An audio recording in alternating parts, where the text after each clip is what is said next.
Young Rob Gray, circa August 2nd, 2012. That kid thought he knew everything. And boy, was he going to get the shock and surprise of his life.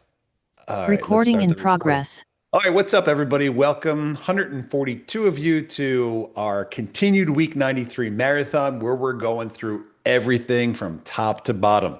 At the end of this call tonight, you're going to walk away saying something along the lines of, wow, he's a lot smarter than I thought. And you will be exactly right. Um, Tonight, we're going to talk about layer two. And I checked my notes. I did say that layer two discussion was going to be on Wednesday. So I'm taking credit for being on time, on schedule for our discussion tonight about layer two. But before we get started, let's talk, of course, about the thing that's always on everyone's mind. Let's have a quick look at our market. OMG, it does not look good. We hit that peak there all the way at September, $7, and then slowly but surely crashing all the way down to where it is today at about $1 or so. Oh, wait, hold on a minute here. I'm looking at Bitcoin. I thought I was looking at TexitCoin, but in fact, I'm looking at the world's largest, the original cryptocurrency digital asset as it performed between May of 2016 and February of 2019. Look at that run. Does that look similar to anything we've ever seen before? Does it remind you of any other cryptos that are out there? Let's see if we can take a look at TXC and see if that looks similar at all.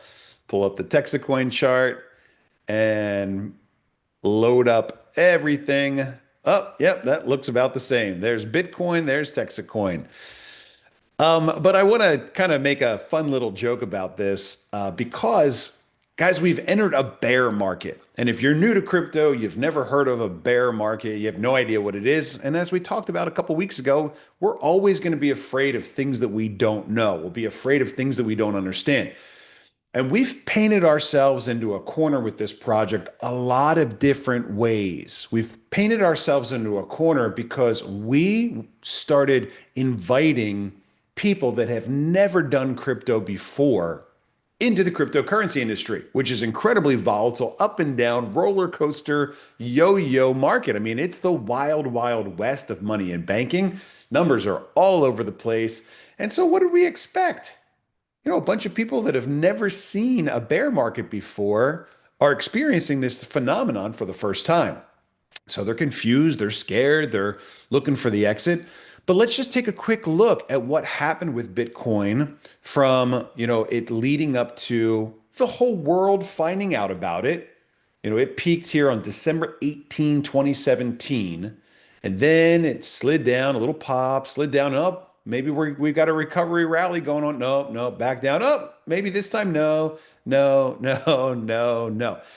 It was fully 14 months, 14 months before Bitcoin found the bottom. It was that long. And then, of course, we see a slow and steady climb back up to eventually a whole new high here in 2021. So from December 2017 to February of 2019, we're finding the bottom, $3,000. If we use a calculator, 3,400 over 19,700 was an 83% drop. And this is Bitcoin. This isn't, a couple million or $100 million getting sucked out of the market. This is hundreds of millions, billions, and billions of dollars. And of course, the whole world thought it was dead. But if you go back in time, you'll see this chart again and again and again through Bitcoin's history. There it is again. Look at that high up in at $1,000 in December of 2013, all the way down, another 80% drop down to $222 and below. So, guys, we're in a bear market right now. It is very obvious to see that we're in a bear market. And again, if you're new to cryptocurrency, it's strange and it's uncomfortable. So I encourage you to buckle up, to hodl, as they say in the cryptocurrency market, hold on for dear life and enjoy the ride. Why? Because somehow, some way, you stumbled across the one of the few real projects in this whole space. Give yourself a pat on the back. What do you got? Meme coins, you got NFTs. You're throwing darts at a dartboard until you found TexitCoin, one of the few real legitimate projects that's actually run by a guy that's been talking about this stuff for a while. The video maybe you caught on the way in, August 2nd, 2012, my little 5 minutes of fame when I got to go in front of US Congress and tell them to leave our money alone. It doesn't belong to you, and it never did. Same guy, same words. The only thing that I did is I swapped out the gold and silver horse and buggy for the digital currency rocket ship. Why? Because it's better money, guys. We talked about that. Was that Monday night? Monday night, we talked about what good money is and how crypto has the potential to be really great money. And TexitCoin is really great crypto. Sometimes people see it, sometimes they don't. Sometimes we have to hit them a little bit to have them understand what we're doing here. We're building a mine. We have a crypto redo. We love all these great things about proof of work, cryptocurrency mining, but we got to start over, give ourselves a blank slate and build it here in America and have it owned. This is the most important part, by individuals. I hate dealing with banks. When I buy stuff, if I have to finance it, I own or finance that. You know why I do that? Because somebody owns the asset, their money, their wealth, their risk. When you borrow money from the bank, you saw what happens the other night on that Monday night call. They take your signature, they collateralize that money with the Federal Reserve. They get that money for free. They cook that money up out of thin air. Crypto is good money. It took me a long time to understand that. Once I finally got it, I was all in. I bet the farm on it. I made TexitCoin and I invited you to join me for the adventure. And we've entered what we think might be a bear market. So the big question is, what do you do during a bear market? Is there anything that you and I can do today to drastically change or improve the situation? Well, we can keep sharing our story. We can not get too down on ourselves. We can run the business and follow through on the things we said we were going to do. There's lots that we can do. There's lots that you can do day in and day out. But when you get into a bear market, it's a perfect opportunity to take a moment, step back, learn, educate, develop, and build. It's the quiet time. When the market is in the bull market and everyone's popping bottles of champagne and making it rain and it just feels like this thing's going all the way up to the moon, it's great. It's a lot of fun. But you know what they say, the bigger the party, the worse the hangover. So when we get into these times where the market's down, the people that have experienced it before and aren't scared of it, they go, "Oh, this is perfect. This is a time for us to clean shop. This is a time for us to, cut the excess. This is a time for us to continue to develop and build and grow." A lot of people get scared. Those weak hands, they sell, they cash out. "Hey man, I think this project's dead." Really? What is it that we're doing that makes you? Well, the internet trolls that are probably not even real are saying that this thing has collapsed. Their AI has cooked up some new article. We go, guys, it's called a bear market. Okay. It happens in stocks. It happens in, traditional financial instruments. It happens all the time in crypto. Welcome to Texit Coin's first bear market. What am I going to do while we're here licking our wounds and trying to tell ourselves it's not over? I'm going to keep working hard for our mutual success. I'm going to keep developing. I'm going to keep educating. I'm going to keep investing in tools and resources for you to do an even better job telling our story to friends and family. But we've got a lot of ideas as to how to improve our situation. We're not sitting here like the Bitcoin bros at the whim of the banks. That's one of my favorite things about this project, that we actually control it. We're not run by a bank or a hedge fund or a foreign nation, which means that the things that we do every single day have the ability to positively or negatively, if we make wrong decisions, the things that we do every day have the ability to affect our market, and our price. And we got a lot of ideas. We got a lot of good ideas. One of those good ideas is called downtown digital dollars. It's just one. It's one of millions of things that you or I or anybody in the whole cryptocurrency world could do to create value and utility with the TXC blockchain. Many, many possibilities. This is just one of them. But like we mentioned last night, there are three things that kind of fall inside of our wheelhouse that we're taking direct responsibility and management control over to continue pushing our project forward. Number one, we're building the tech, the layer one, wallets, wrap tokens, websites, all kinds of stuff like that. The second thing we're doing is we're building the mine. The mine and the technology, the layer one, go hand in hand. And the other thing that we're doing is we're building out our layer two with downtown digital dollars. That's what we're going to talk about tonight. And so those are the things that make up the, family of projects that we're working on internally. Now, you guys are welcome and encouraged to work on anything and everything else. We get great ideas from you guys all the time. What about this? What about that? What about? Great, go explore it. We'll continue to publish the documentation so that you know how to interoperate within our network. But for us, the things that we're focusing on with our resources are building the mine, developing the layer one, and developing the layer two. That establishes the foundation for anyone and everyone else to come along and build on top of. So let's talk real quick about what the difference is between the layer one and the layer two. Let me pull up my screen here and take a look at explorer.texitcoin.org. Explorer.texitcoin shows you what's going on with the layer one. This shows you how the mine's working. It shows you the mining difficulty. And then it shows you the blocks and transactions that are taking place on the layer one. Quite often you will see in the transaction history a block that has 254 TXC in it. And this is a freshly mined new block of TXC. Okay, so let's understand some technology stuff real quick.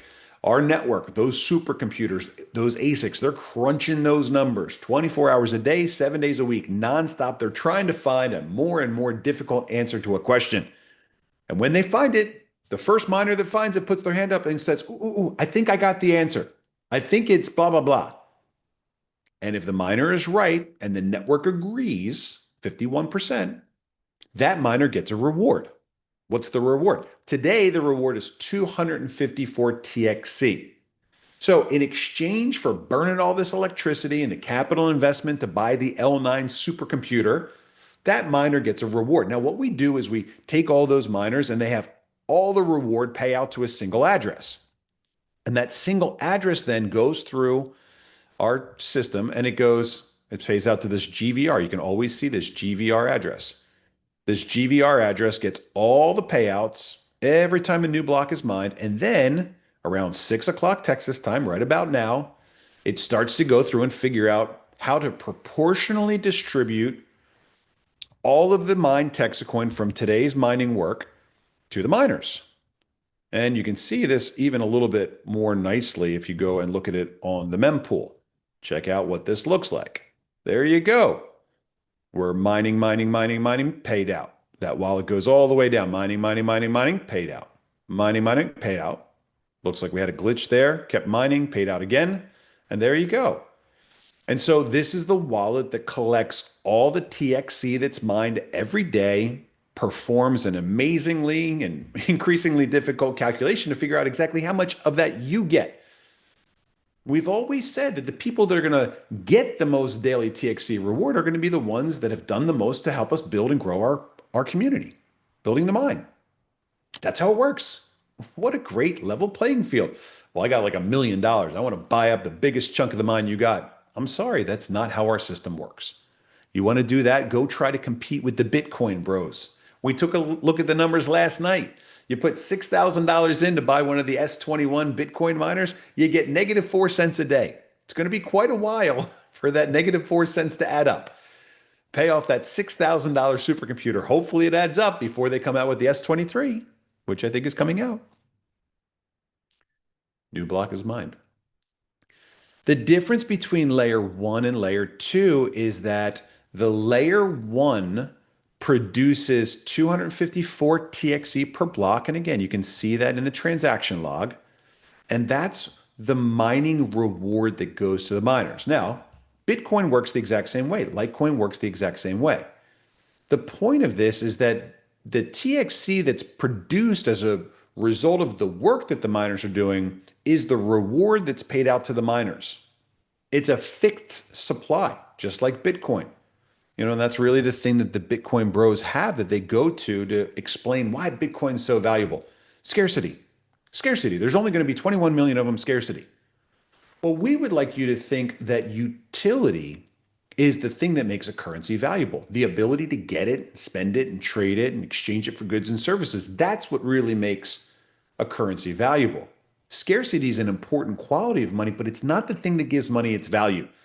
Money becomes valuable when you trade it for things that you value, like food or energy or gasoline or groceries. That stuff's valuable. You can't eat your gold and silver coin. You can't eat your Bitcoin. So currencies become valuable when they're exchanged for things that are valuable. Anyway, without getting too deep into monetary theory, the point is that in our layer one, we've got an extremely rigid system. And we like that. We want our accounting monetary system to be extremely rigid. We're going to produce this many blocks per day, plus or minus. The network goes up and down depending on the difficulty and other factors. And we get 254 per block. Okay, well, how many do we get a day? Well, sometimes 95,000, sometimes 85,000, sometimes 105,000. We're working on our technology to get it to become more consistent and reliable so that we get about 120,000 coins a day. That's the goal. So what we have in layer one is a rigid system that gives the miners a reward for running the network. That's what layer one does, and it's a fixed supply. We get 254 coins per block that we find through the mining algorithm. Does that make sense so far? With layer two, we get unlimited flexibility. We say, okay, well, we really like this, but now we want to have like a million tokens that we can arbitrarily use for something totally different. I don't even know what.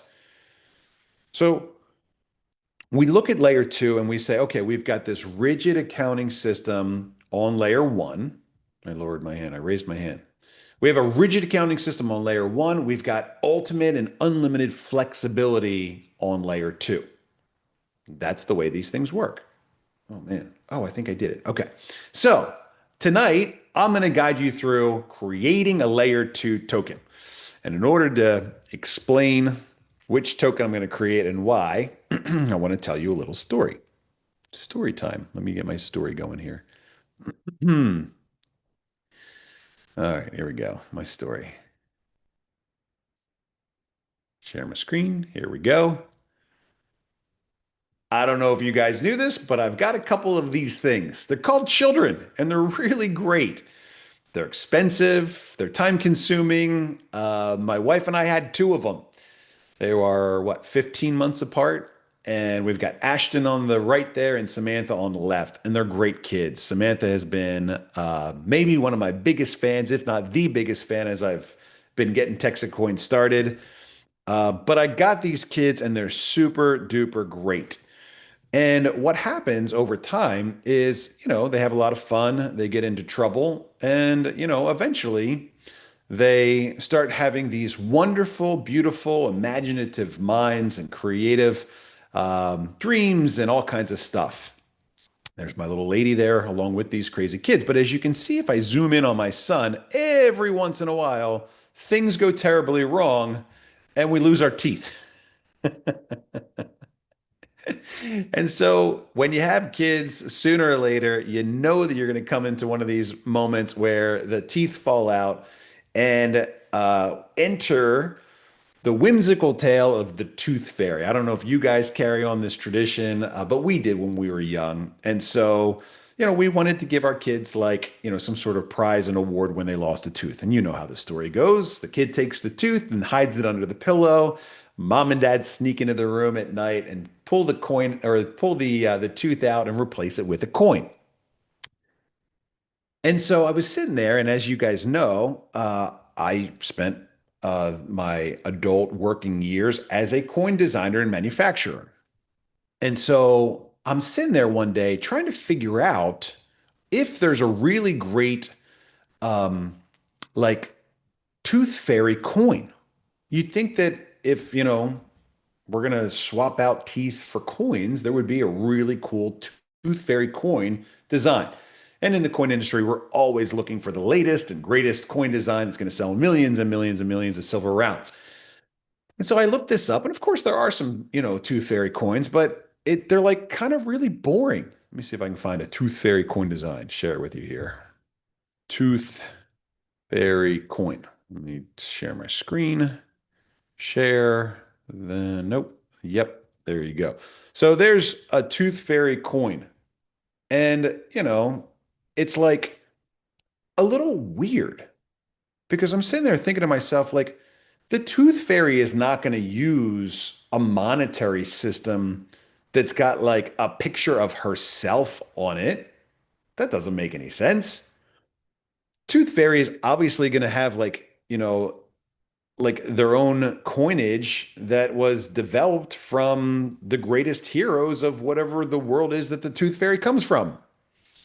Sorry, bear with me here as I babble on about this story. I haven't told this story in a long time, so let's see if I can get through it. So I'm sitting there one day. I'm actually in a Cambodian bathtub in an area called Siem Reap. And I came up with an idea for a coin series that I called Virtue Coins. And basically, the long story of it is that in the world of the Tooth Fairy actually uses a form of money, and on the money is cryptids, CRYPTDI, I don't know, cryptids, however that's spelled. And of course, the money pays tribute to the greatest, most fantastical creatures of the cryptid world. And that made a lot of sense to me. I couldn't figure it out, for all these years. I'm trying to make a cool Tooth Fairy coin. And finally, I say, oh, well, Tooth Fairy doesn't have a coin with herself on it. She's got these fantastical creatures on it. And I ended up working with my wife to write a whole story about this. And the first coin that we decided to bring to market was the Griffin coin. And I had a writer that was working with some art, and she came up with this really great design that I loved and wrote a poem along with it. And so here's the poem of the Griffin. He's fiercer than dragons and 10 times as smart. On guard, the Griffin stands, bursting with vigilance and heart. He pulls the chariots of gods and the sun from its sleep. He's the noblest of noble, ignoring the whispers of sheep. Half lion, half eagle, but not beast or bird, the Griffin is a monster with the most courage you've ever heard. Striding along with his head held high, it is the Griffin who says, keep your chin up, be brave while you cry. I'll stop there. I'll let you read the rest of it some other time if you want. But we came up with this fantastical series. And so Griffin was coin number one. On the back of it was the beautiful tree of life. And there's our Griffin coin. It's the Courage coin. And of course, in the American Open Currency Standard barter network, a 1 ounce silver round traded for $50 of value. And so we created a whole coin series called Virtue Coins. And there were going to be 10 coins in the series that ended up paying tribute to these great, fantastical creatures. And unfortunately, what's really strange about that, so if you're out there and you're in the coin industry and you're looking for your next project, the coin never made it to market. We literally never did the coin. What a great idea. We worked with artists, we worked with poets, we worked with storybook writers. We had this whole idea about this great thing that we were going to like do up kind of like the elf on the shelf concept. Never made it to market. Never did it. So, guess what? Tonight, right now, we are going to create a whole new layer 2 coin series called Virtue Coins. And it's really easy to do. We're going to do it together.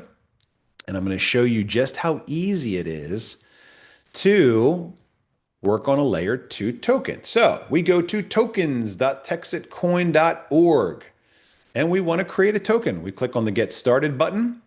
And we've got an option here. Do we want to create a fixed supply token or do we want to create a variable supply token, a manageable token? Okay, what's the difference? A fixed supply token, we say that there are going to be 1 million of these tokens. There are only ever going to be 1 million tokens. We can't create more. We can't get rid of them programmatically. We'd have to like print out the private key and then burn it. If we wanted to destroy some of them, that's called a burn. So we can create either a fixed supply or a variable supply. For simplicity's sake, I'm going to create a fixed supply. And I'm going to say, I got to put a private key in here. So unfortunately, am I sharing my screen right now? Oh, I'm not sharing my screen. Good. I got to put the private key in. So give me just a second to put the private key in. Ah, I already logged out of my Telegram. All right, hold on. Give me a second. Give me just a second. Got to find my key. Forgot that I needed a key here. Telegram.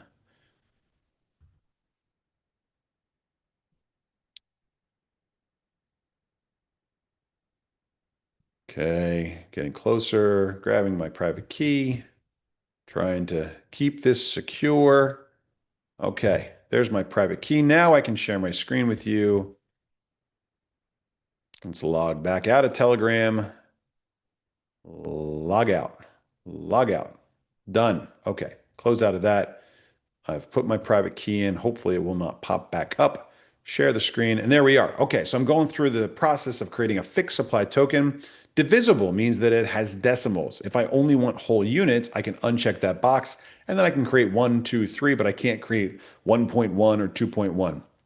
Let's make it divisible. Let's make it non-divisible. We're going to create a new category here called fun. Subcategory is coins, and token name is virtue coins. Okay, token URL. What does this mean? Well, what I want to do is I want to give the token an image, and this is the image that I want to use for my little icon. But unfortunately, this link is too long. So I'm going to take this link and I'm going to go over to Bitly and I'm going to do a URL shortener. And I think I can get one for free real quick here. Get my link for free. Just give me a free one. Oh, I got to log in. Okay. I don't want to create an account. I just want to log in. There you go. So I put my link in and it gives me a shortened URL. Go away, create a link. There it is again. And create my link. Voila, there's my link, bit.ly, blah, blah, blah. So if I put this in here to replace that, it will get me back to the same thing. So I'm going to go back to my token creator. I'm going to put in this token URL. And let's just say, for simplicity's sake, we're going to create 1,000,000 of these fun virtue coin tokens. There you go, create token. And now the system goes to work and it says the transaction was broadcast waiting for confirmation. There's our transaction ID. And we can go over to the blockchain and we can actually sit here and wait for this transaction to confirm. It's in this block. It's saying it'll be confirmed, excuse me, in about 4 minutes. And we'll hear it go ling, ling, ling in the background. And then we will see that. Now, this is what we just created. If we want to take a look at this block, we can see what the transactions are that are sitting in this block waiting to be confirmed. And just now we created this transaction. And if you go down and you look at all the details of the zeros and ones of the magic that happens with blockchain technology, you can see all this. Okay, we got OmniLight. That's the protocol that we created. Fun is the category. Coins is the subcategory. Virtue coins is the name. And so somewhere buried in all of this stuff is the code that we need to create a layer two. Now, let's just pause for a second and pat ourselves on the back again. Guys, we made this. We took an abandoned code base that Litecoin was using. The last time they updated it was 2017, which is interesting because that's the last time that Charlie Lee was actually running Litecoin. 2017, Charlie Litecoin closed out his Litecoin position and said, I'm out of here. I'm not at the helm anymore. We went back, we grabbed it, we dusted it off, had to do months worth of work to get it updated. Then we had to change it to work with the TXC blockchain, but we did it. And now it's done. And in just the next few moments, you will see this transaction get confirmed. And as soon as it's confirmed, we will have a new layer two. It's waiting for confirmation right now. So we're going to come back to that in just the next few moments. I don't know if we can move on without this confirming. So we'll give this a few minutes. Maybe we'll do a little bit of retail therapy here while we wait. I got my eye on a new domain. We'll talk more about this in a few minutes. It's called fair.money. It's $20,000. So let's go through and see if my credit. I tried to do it on my credit card earlier today. My credit card was not having it, and it said, "Nice try, bro." And of course, there's the address of mine number zero. Paid down my credit card bill a little bit, and let's see if it goes through. Kier, you might have a fraud warning to work through. I got a better deal. They wanted 25,000 bucks. I got it for 20 plus a little bit of a brokerage fee there. Notification, wife has been sent to your phone. Hook me up. Let's get this thing purchased. Hold on, she's here. Did you approve it? Oh, it's sending you a passcode. Okay. Let's go back and check on our transaction. Has our block confirmed yet? Not yet. We're still waiting. The network's a little slow tonight. The last block was 20 minutes ago. Come on, network. You've got this. This is really what we're dealing with right now. These are the individual blocks. And so the last block was 20 minutes ago. Well, the block before that was 1 minute prior, and 1 minute prior, and 1 minute prior, and 1 minute prior, and then 5 minutes prior. And we think that this is because of our block difficulty adjustment changing too quickly. Bitcoin requires, I think, 1,000 blocks before it modifies its difficulty. Our difficulty changes every 4 blocks. And so we're working to change our core code so that we don't have to worry about the block trying to adjust the difficulty as often as it is right now. Instead, we will do it more like Bitcoin and Litecoin so that the network produces more reliable blocks. A little side thing there. Babe, did you get this thing approved yet? I'm sending you a verification code instead. Tell me what the code is. See that? We all have special domain names here. Tell me the code. I want it. Yes, check your texts. All right, we'll check back on that in a second. So we're still waiting for this block to confirm, and we'll keep moving on so that we can go through more of the layer two token creation process in just the next few moments. Okay, so let's move on. Now that this technology is complete, we have the ability to go forward with the downtown digital dollars concept. Now, this is an important thing because this is the thing that I know really well. I know this really well because this is a market that I used to service way, way, way back in the day. I had a division of my group that was called Coin of the Realm. And we've talked about Coin of the Realm in the past, and I'm going to run you through the brochure real quick. Nothing. I will resend the code. Oh no, guys, we have a code sharing crisis going on right now. Let's resend the verification. Code is resend. Anything? It's going to both, maybe. Check your email. Recent code 704823. All right, hold on. Let me share my screen with you. But it's sent. Give me the most recent one. 704823. 086206. All right, let's see if my credit card likes me. Survey says the code looks good and processing. Come on, fair money. I want it. Oh, it was declined. Use another form of payment. All right, we'll try that again in a little while. Retail therapy.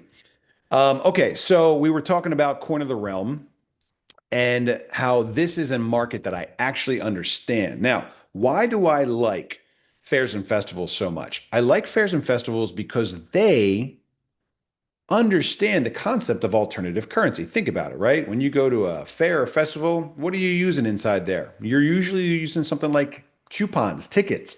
Sometimes they have a digital system that, you wear a wristband to go around and tap to get onto different rides and events.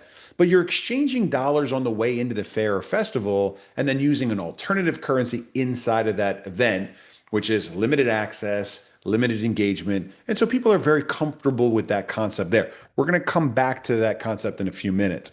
but I want to take a look just real quick at Coin of the Realm and show you that we were reaching out to fairs and festivals back in the day. And this is, of course, coupon booth talking about how cash isn't king. How do they increase, um, you know, uh, the basic requirements of the monetary part of the event? How do they make it easier, safer, whatever, and also make it fun? So we introduced them to tokens. We were trying to get them to use these half-ounce copper tokens, and of course, they were a lot of fun. Accurate, fast account, everybody wins. And we would take the token dispensing equipment out there on site, do it, and not even charge them anything whatsoever for that. Here's the page that shows you our fee structure. Zero. Visitors exchange cash and cards for tokens. Visitors trade tokens for goods and services. Vendors redeem the tokens for cash. That's it. We were able to save them money, increase revenue, create accountability, eliminate fraud, and enhance the visitor experience. And this brochure is about as good as our graphic design skills were back in the day. But we created downtown digital dollars specifically for community currencies. And I want to talk for a little bit about what community currencies are and why they're so important. You heard me maybe mention at the beginning of this call about different types of community currencies that have circulated over the years in America. The number one that we always went back to was this thing called Ithaca Hours. And I tried to pull up the website, but Ithaca Hours is now defunct. It stopped in the mid 2010s. But this currency used an hour of labor traded with other people, thinking that everyone's time was of equal value. So it didn't matter if you're a heart surgeon or like the guy that's picking up trash in the park, your time is both worth the same hour. And so let's trade. So maybe you can imagine some of the complications that that created. But they create these things because communities are extremely passionate about their downtown areas. And so, we take a look, for example, at McKinney. McKinney happens to be the largest downtown cultural district in the state of Texas. They've got about 200 of them, and McKinney is number one. McKinney is always up to something. They've got events going on. There are shops. It's an extremely vibrant community. And they've got right now, just like almost every other small town in America, they've got billboards up, they've got rolling banners up promoting go local, buy local. And so you'll see a very similar theme in every small town about this go local, buy local. It's a movement that encourages consumers to spend and support independent community based businesses. They've got all kinds of bullet points about why that matters. And so these campaigns, they're happening in McKinney, they're happening in Allen and Frisco and all over Texas, all over the US. These campaigns are encouraging people to spend money locally. Our block just confirmed. Good. Come back to that. So they're encouraging people to shop local. You'll see this everywhere you go in every small downtown that business owners are always, or the economic developments and the Chamber of Commerce are always encouraging you to shop local. They always want you to keep that money there in town. Well, the reason that community currencies are so incredibly important and valuable is because a community currency is a promise to actually do that. It's an opportunity to vote with your wallet to support these downtown businesses. So all of these different businesses or all these different towns are actively seeking local spending, local support. And you can go through the statistics about, how much more likely that money is to support local community endeavors and where that money goes. Like there's a lot of research that goes into supporting these movements. But we like to connect those movements together. The idea of supporting your local community with the community currency, because the community currency is a contract, it's a promise, it's an economic incentive, either positive or negative, that creates a contract for you to actually support those local businesses. And so, um, and so we have a couple different examples here. You heard me mention on the congressional testimony, Ithaca Hours, now defunct. The number one in the country right now that's actually still in circulation is this thing called Berkshire's. I don't even know where Berkshire's is, but I'm sure if I was smarter or if I clicked on the contact button. All right, I'm getting a lot of cha-chings out of this thing. We will come back to that in just a moment. Um, I would know where Berkshire's is and be able to describe it to you. It is in Massachusetts. Is MA Massachusetts? I think it's Massachusetts. He's a lot smarter than I thought. So there we got the Berkshire system. And the Berkshires has this paper currency that has been in circulation since long, long ago. They've got videos, they've got pictures, and here are some frequently asked questions. How do I get Berkshires? Go get them at the banks. The exchange rate is 1 to 1. Can I transact Berkshires digitally? How convenient would that be? Oh, no, no, no. Berkshires is solely a paper currency. Okay. Who runs Berkshires? Run by a 501c3. Are Berkshires safe? Yes, they're backed up, and we pinky swear that all the Berkshires in circulation are securely backed up by US dollars in deposit accounts at participating banks.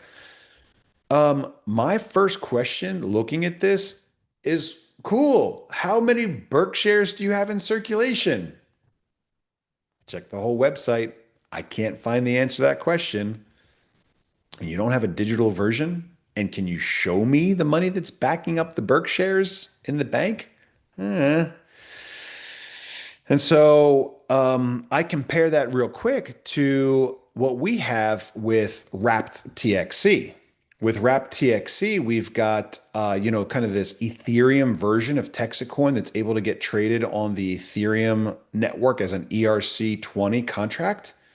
And so, we've created kind of this token-based alternative currency. And right here in our audit page, we can show you the ERC20 contract. And that shows you that the max supply of WTXC is 500,000 units. Close that out, go back. The custody, the thing that backs up those WTXC is 500,000 TXC. We can click on that wallet and we can see that there are exactly 500,000 TXC backing up those 500,000 WTXC. Guys, that's what I'm so excited about. That's what I'm so passionate about. We've got Berkshire's, this successful community currency system. It's paper, a little inconvenient, but it's working. There are people out there that are driving it forward, but I don't know how many there are. I don't have the ability to audit the cash that backs that up. How can you trust a currency that keeps its most vital information private and secret? That's what blockchain gives us. That's what good crypto gives us. It gives us perfect accountability so that I can come in here and show you, well, hold on a second. How do we know we can trust this WTXC? Well, I can show you exactly how many WTXC there are, and I can show you exactly how many TXC are sitting there in a dedicated wallet backing that up. Now, do I like put the coin that's holding that TXC in like a glass case inside of a museum with the rope going around it so that everyone can actually see it for sure? No. But you know that those coins are stuck in that wallet. And if any of those coins ever left that wallet, you'd see a transaction in there. It's unfakeable stuff, guys. We use cryptography to guarantee the transactions. So that's the cool part. We can't even go back in time and change anything or else we'd break the chain. The Bitcoin blockchain has never been hacked. If you hack the Bitcoin blockchain, you create a fork. That's what a fork is. It's a modification of the chain that goes in a different direction. Perfect monetary system, guys. So we're looking at this Berkshire's thing and we're saying, okay, it's cool, but we can't get some simple answers to some basic questions. How many of them are there? And can you show me that you've actually got the cash to back it up? And then imagine my surprise to find out I move into an office in downtown McKinney and I find out that downtown McKinney already has its own community currency.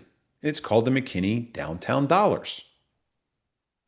And you can even see a list of all the businesses that currently accept the McKinney Downtown Dollars. There they are, right there. Huzzah. My wife and I are watching The Great. So now I always want to say huzzah. So there's that. You can even buy downtown dollars online. And if you go here, you can buy 5, 25, 50, or a custom amount, and then you will have a printable little piece of paper that you can take into any one of those participating merchants in downtown McKinney. And then they've got to like manually key in a MasterCard credit card number. And then as soon as you do that, guess what? The money's gone. Poof. It's a community currency that as soon as you spend it, the promise is broken. You spend it one time, you've got no incentive whatsoever to even find this thing. And then as soon as you spend it, it's gone. And the merchant has to pay for a credit card processing fee when they accept it. Not really a community currency. So when McKinney told me about that, I was like, oh, I missed it. What a bummer. I'm late. I'm too late. I missed it. And then I looked into it. I'm like, ah, that's great. You've got a terrible system.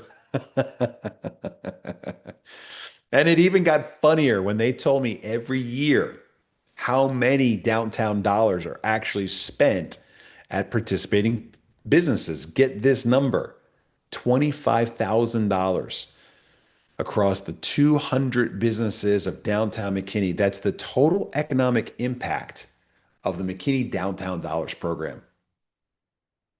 I thought, this is great. I'm right on time. Let's talk real quick about problems and solutions. Community currencies. They've existed for a very, very long time. In fact, long ago, all currencies were kind of community currencies. Money was privately issued. Companies issued their own bonds. They issued their own private currencies. So this idea of like this, the government must do the currency thing is kind of new in the course of, human history. Our Federal Reserve came out, in 1913. Before that, we had two central banks. Neither one of them made it. The first central bank was killed by, was it Thomas Jefferson? The second one was killed by Jackson. And we've got the third one that's going to last maybe forever if we're lucky. So community currencies have been around for a while. Problem number one is the redeemability. If you're doing something like Ithaca hours, you can't redeem them. They're only good for trading goods and services. And you got to go to the heart surgeon and convince him that you're like, I don't know, your skill that you have is worth just as much as the heart surgery that you need. And you need to trade 1 hour for 1 hour. The problem with not having good transparency on the number of units in circulation and what, if anything, is backing them up is that we've got an inflation opportunity. That's what we have with most corporate barter currencies like iTex, where they just keep making iTex out of thin air. Nobody knows how many there are. Nobody knows how many they make every day. And they're not profitable. Traditionally, community currencies are started and run by charitable organizations, people with great hearts that want to see more economic success for their town.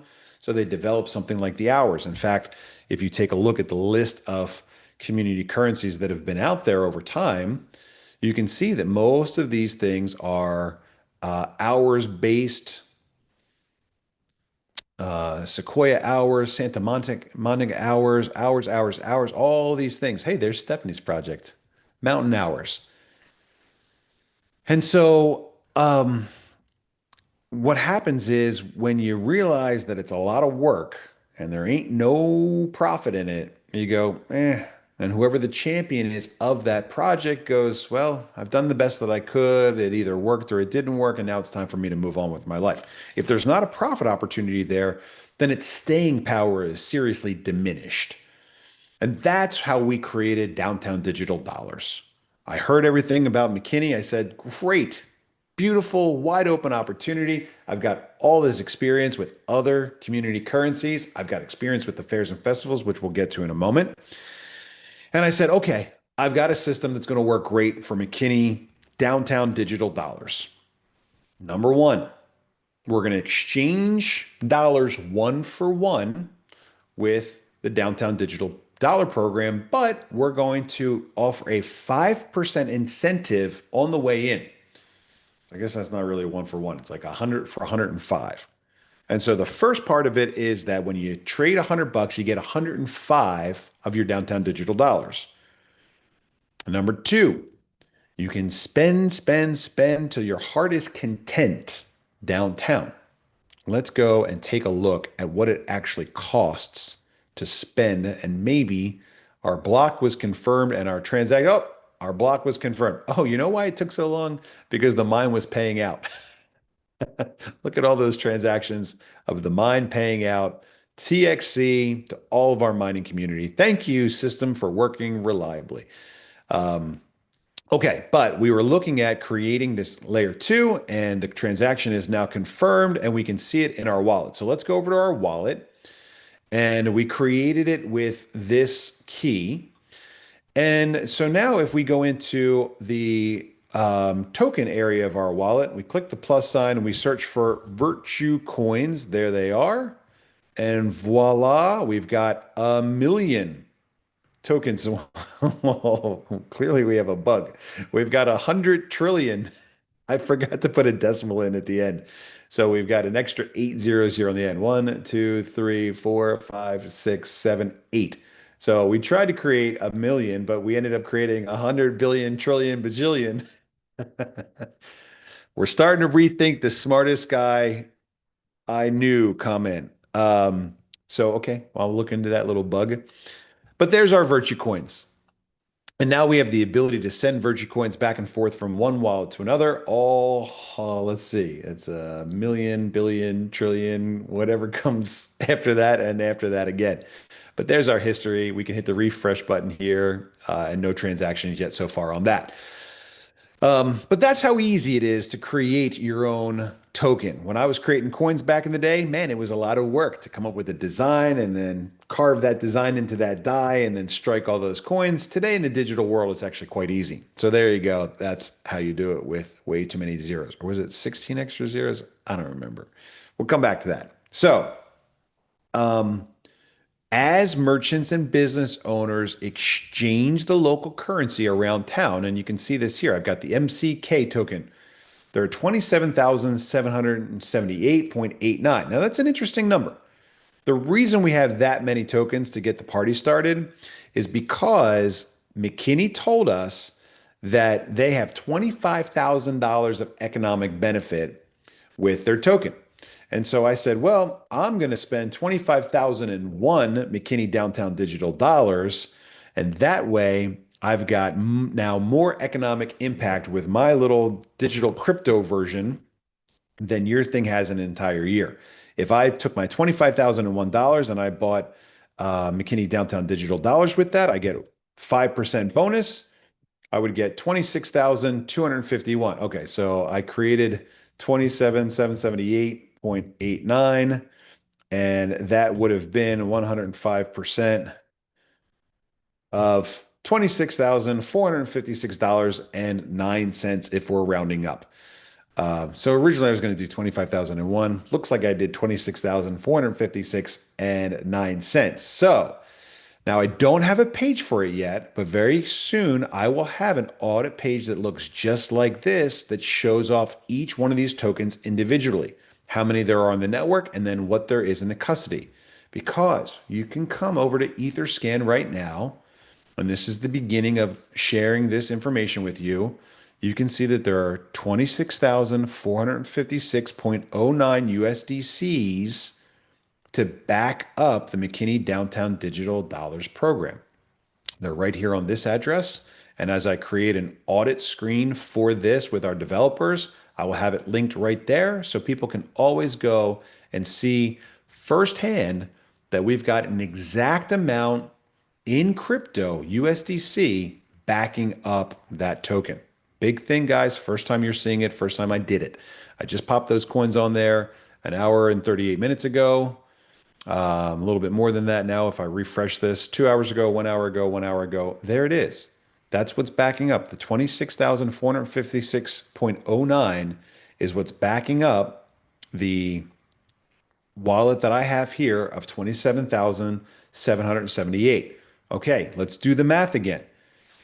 So suppose I buy in. I'll share my whole screen with you. Let's suppose I buy in for 26,000. Where's my Ethereum and my wallet? 26,456.09. If I multiply that and get my 5% bonus when I buy in, then I will get 27,778 downtown digital dollars. Let's go over to my wallet where we can see $27,778 downtown digital dollars. So I'm the first buyer of the McKinney downtown digital dollars, and there they are sitting in my account. We're calling it MCK. And we've got a really cool token, copper token that's going to back this thing up so that we actually have something to hand out around town. So here are my 27,778. I've got another wallet that's sitting over here. I don't have any TXC in there, so it's going to be a little awkward, but let's copy this address. I guess I can send it some TXC as well. Let's pull up the McKinney Downtown Digital Dollars, click on the send button. We're sending MCK to that address, and let's send 100 of them, like a normal purchase that might be downtown. We hit continue. We look at the stuff. What is it going to cost us to send this? Take a look at the transaction fee. I'm going to have to copy this so that I can show you exactly what the transaction fee is. There's the transaction fee multiplied by TexitCoin right now at about $1.05. So that's what it's going to cost to send 100 McKinney downtown digital dollars, which we know are already backed up by USDC. That would be a penny, hundredth of a penny, sorry, tenth of a penny, hundredth of a penny, thousandths of a penny, 269 thousandths. Hundred thousandths? I don't know. It's too small. It's Wednesday night. I'm just not going to figure it out. Not a lot. That's as much as it's going to cost in real world dollars for me to confirm this transaction and have it sent. And just like that, it's done. Now it's sitting over there in the mempool. If you want to go over and see that transaction waiting to go, we can go right over to that mempool explorer and there we can find it. Maybe it's not in the mempool yet. Refresh it. There it is. 2 transactions in the mempool. Not that one, but the previous one. And again, look, here's that computer gibberish code that's talking about the Omni. But guys, what's really cool about Art Layer 2, it exists completely on chain. There's no other database, there's no other information. It exists right there on chain and it works. And now if we go over and look at that other wallet, let's go take a look at this wallet. We have to add the McKinney token here, MCK. We import that one. We go over and we take a look at it. And there you can see 100 MCK tokens are pending for arrival in this wallet. Okay, so step 1. We haven't done it yet. I'm hoping it's going to be done this week, but step 1 is a conversion page. What we're going to set up is a conversion page that works a lot like our existing conversion page for TXC to WTXC.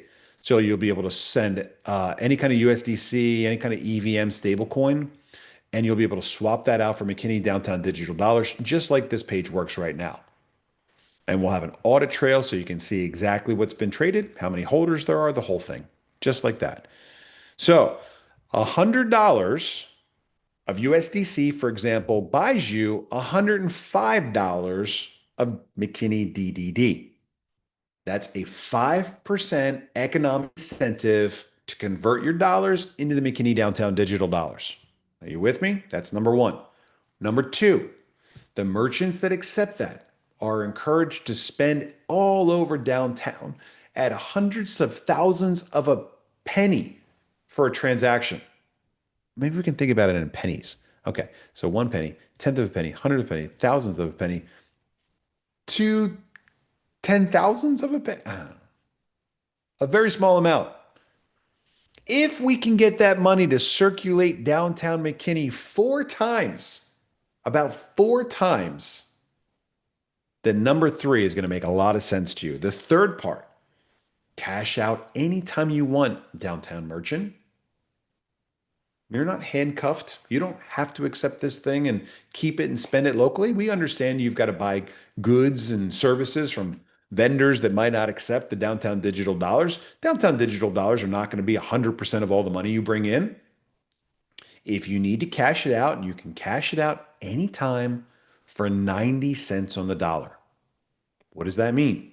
It means if you want to take that $100, you'll turn it into $90 of USDC or cash.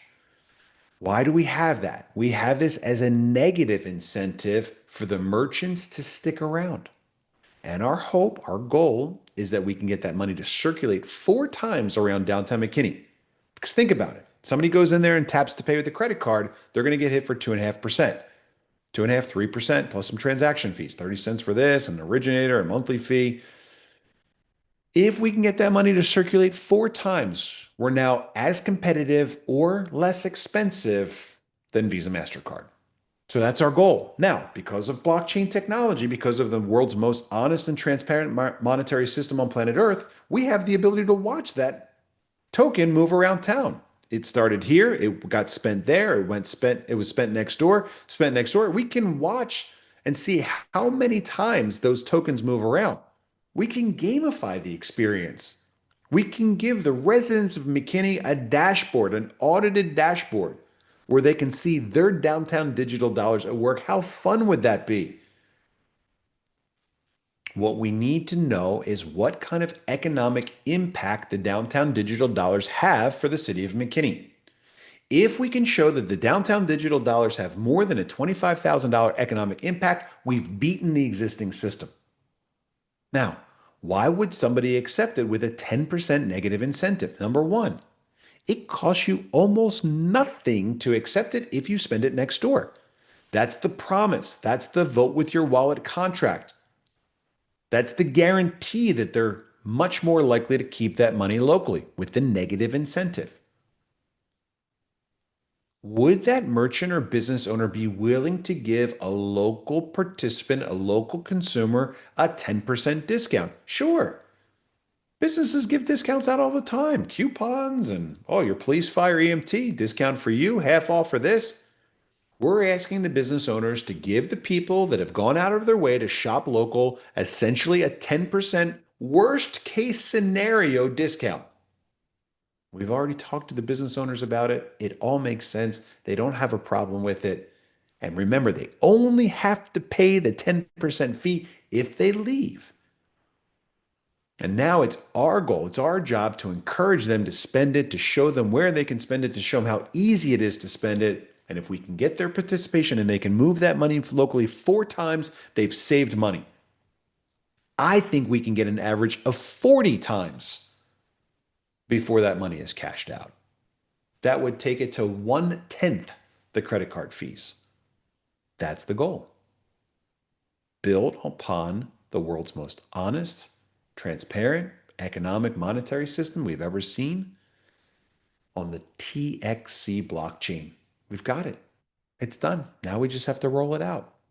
Now we're going around hand holding merchants one by one, asking if they'd like to participate in the pilot program. Once we have one pilot city installed and done, guys, then we go. Where? Well, when we started this thing, we learned about it through my landlord, a guy named Chase in downtown McKinney. He introduced us to the Downtown McKinney Association. We had a meeting with them and they said, well, you know what you really need to do? You really need to connect with the guys at the Texas Downtown Association. This is the group that's the, association of the 200 small Texas towns that are all looking directly at McKinney to find out how they can get more economic success downtown as well. They all care about it. They all want it. They're all talking about it. How do we do it? Give us the tools. What are the tools? Well, let's show you the tools. Let's install it, strangely enough, in McKinney, the place where we happen to live and have our headquarters and have all of our supercars buzzing around town. What an odd coincidence. Take a look at the Texas Downtown Association About page. And there we are, right there on the About page as their top sponsor. We're the biggest sponsor the Texas Downtown Association has ever had. We even made a custom coin for the recent annual conference. We've had several roundtable discussions around the state where we've met with mayors of cities, with people on the board of economic development and chambers of commerce that are saying, when are you ready for my town? Not yet. We're not ready yet. Now we almost are. The system is here. It works. You can use it right now. But we still want to make it a little bit easier, and we'll talk about that in just a second. So, Texas Downtown Association, wouldn't it be really cool if there was like a national association of downtown associations introducing mainstreet.org? I don't know if we're a sponsor of mainstreet.org yet. We missed their major annual conference by a couple weeks. But this is next. Why? Because every small town in America is facing the same challenge. How do we get more economic success coming to our town? The answer is a community currency. It's a vote with your wallet promise. The problem is they've all been real clunky. They've all been difficult. They've all been kind of not very transparent. They have models. Some of those models have survived. Blockchain technology gives us a new level of transparency and tools. We don't have to print up Berkshires. We don't have to worry about people going into the bank to exchange them. We don't have to worry about making change. All the challenges that traditional community currencies face are gone with a TXC built token system. We've got it. It's done. We're rolling it out. So, the biggest challenge, guys, the biggest challenge of any of these systems, including ours, the biggest challenge of any of these systems is just getting seed money into the economy. The biggest challenge is just getting money into the system. We're going to seed it with our own money. We're going to encourage all of our people to go out and spend downtown using the downtown digital dollars. We're bringing in 35 new Rangers next week. We're going to go to downtown McKinney. Hopefully, fingers crossed, we'll have it done together and a couple of businesses where you can go and spend downtown digital dollars for lunch. We're going to seed the economy. We're going to put our money in to get this thing started. As you already know, we've signed a contract now with the Texas Music Revolution Festival. It takes place in June. Let's pull it up here and take a look real quick. Our transaction didn't go through. Texas Music Revolution. Here it is. It's coming back to McKinney. It's the 30th year anniversary, June 5th and 6th. And they have agreed to use downtown digital dollars as a payment method, as an optional payment method at the event. We are now the biggest sponsor of this event. Hopefully, we get our logo on the website sometime soon. But what a great opportunity to seed the economy. That's why we have such a great relationship with fairs and festivals, because these guys bring economic impact to town. When a fair or festival shows up, 40, 50,000 people converge on a city. They buy. They spend, turkey legs, beers, and corn dogs and funnel cakes. And then a couple days later, the fair is gone along with all of that money.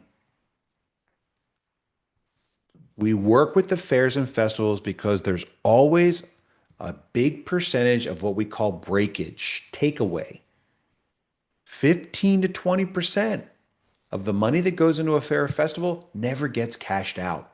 When we were doing Coin of the Realm, it was more like 40%, but that's because we were selling these really cool tokens. Copper tokens, they're collectible commemoratives, so people kept them. They were really cheap. But in a normal event, like a fair or festival, 15% and 20% is about the average. And the festival providers love that. People buy in $5 million, $10 million worth of tickets, and they only spend about, let's say, 8.5 million of that 10 million. They get to keep that extra money. It's free money for them. It's a lot. Now, the numbers vary by event and all that stuff, but the point is that we want that money to stay downtown. So if the city that's hosting the event says, whoa, whoa, whoa, you can come here, but you got to use our community currency as the payment method. Now, all these people come in from around town. They're buying turkey legs and beers and funnel cakes and corn dogs. And if they don't spend all of their money at the event, no sweat. It sits on their phone and they can remarket to that person and invite them back to downtown to hit a boutique or to go to an ice cream shop, or to go have dinner or a pint. That's the beautiful combination of the fairs, festivals, and the downtown digital dollars. We bring those two together. That's our strategy. That's why I'm buying Fair.money, unless you guys buy it with a working credit card before I get to it. There are service providers in the fair and festival industry that already do this right now. They just don't bring those two pieces together. The biggest one is called Magic Money. Maybe you've been to an event that used something like this before. You go to the station, you top up on a little kiosk, you put in your credit card or your cash, you load the value onto your Magic Money bracelet, you send the kids out for roller coaster rides, and that's it. These guys are the number one providers in the industry that do this. How about we buy them? How about we acquire them and the thousands of fairs and festivals that they service? Really simple stuff, guys. All the things that we're doing, we're going to do it almost exactly the same way as it's being done right now. The big difference, the transactions are going to be recorded and memorialized for everyone to see with complete transparency on the TXC blockchain. And if one of those merchants decides to cash out and not spend the money locally, they cash out at 90 cents on the dollar. That 10% gap between the cost of buy-in and the amount that they exit with covers our merchant service fee. Yeah, we'll be doing Visa, MasterCard, all that stuff. It covers the 1% that they have to buy of TXC. What's in it for me, Bobby? All this makes sense. Tell me how it's going to make me rich. They got to buy 1% of TXC every time they do a transaction, every time they top up, every time they add value to their Magic Money or their downtown digital dollars. They're going to have to buy 1% of TXC. I don't care how much TXC they already have on their phone. They're going to buy 1%. That's the network access fee. That's our fee. And then when they leave, we have to cover that 5% incentive that we gave to the consumer. So 5% incentive to the consumer, 3% credit card transaction fee, 1% network access fee. That leaves 1% left over for downtown digital and the money that we earn off the interest and the deposits. And that's the model. And we're ready right now.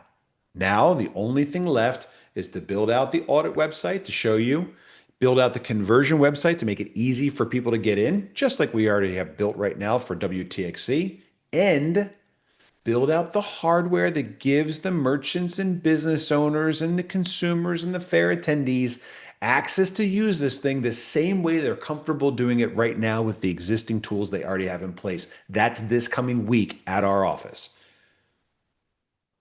And we show you a model that works. We show downtown McKinney a model that works. We show downtown a model, and this festival comes to town with 40, 50,000 people and $5 million minimum of economic impact. And we show them how much of that money is going to stick around and stay to have a positive benefit the next week and the week after and the week after that. Now we've got something to replicate with 200 small towns across the state of Texas. It's called Downtown Digital Dollars. And it's the first time that we'll see a large scale implementation of community currencies that are backed up and redeemable, that are fully transparent and accountable on a scale no one's ever seen before. And I do believe it's maybe even possible that our layer two will have $1 billion coin, maybe even before TXC gets there. Unlikely. Normally, the native coin leads the way, like Ethereum and all the tokens that go along with that. But that's pure utility for us. And it's honest money at work. It's a giant stepping stone to create value for TXC, demand for TXC on the open market, and a really great way for people to stop being so scared about crypto. Look what crypto did for your town. Let's destigmatize it.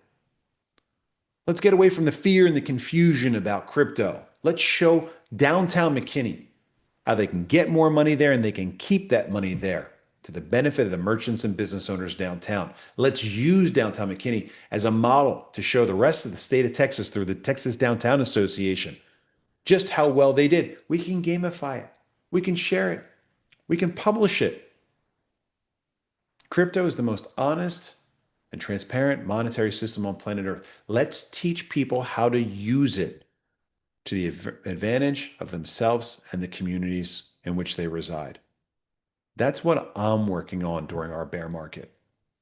That's what I'm doing with the resources that we've brought together through this beautiful project that's bringing honest money, peace, and prosperity to people all over the town, all over the state, and with your help, all over the country.